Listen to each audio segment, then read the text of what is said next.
पुण्यातील ससून हॉस्पिटलला गॅस टंचाईचा फटका. कॅन्टीनमध्ये आज पुरेल एवढाच गॅसचा साठा.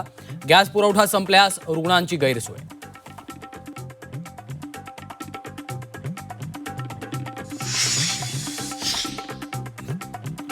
गॅस तुटवड्याचा मुंबईकरांना फटका. मुंबईकरांचा नाश्ता महागला. सिलेंडर तुटवड्याचं कारण देत नाश्त्याच्या पदार्थांच्या किमती 5 ते 10 रुपयांनी वाढवल्या. नाशिकमध्ये गॅस टंचाईमुळे लाकडांची मागणी वाढली. 40 ते 50% लाकडांची मागणी वाढल्यानं दरातही वाढ. गॅस टंचाई विरोधात शिवसेना युबीटी आक्रमक. नागपूरच्या संविधान चौकात आंदोलन करत सरकारचा निषेध.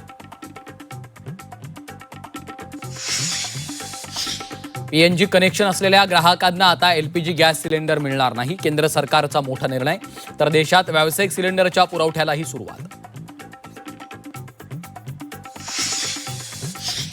मुंबईच्या महापौर रितू तावडे वादाच्या भोवऱ्यात. कारवरील लाल निळ्या दिव्यांची सोशल मीडियावर चर्चा. नियमांचं उल्लंघन होत असल्याची टीका. बारामती राहुरीची पोटनिवडणूकही आजच जाहीर होण्याची शक्यता. अजितदादांच्या निधनामुळे बारामतीची तर शिवाजीराव कर्डिल यांच्या निधनामुळे राहुरीची जागा रिक्त.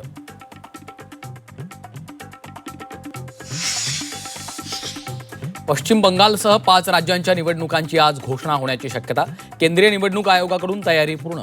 संध्याकाळी पत्रकार परिषद घेणार असल्याची सूत्रांची माहिती. रत्नागिरी जिल्ह्यातील प्राथमिक शाळा सकाळच्या सत्रात भरणार. उद्यापासून प्राथमिक शाळांच्या वेळापत्रकात बदल. उन्हाचा कडाका वाढल्यानं शाळेच्या वेळेत बदल. राष्ट्रीय महामार्गावरून प्रवास करणं महागलं. फास्टॅग वार्षिक पासच्या किमती वाढल्या. 1 एप्रिलपासून नवे दर लागू होणार.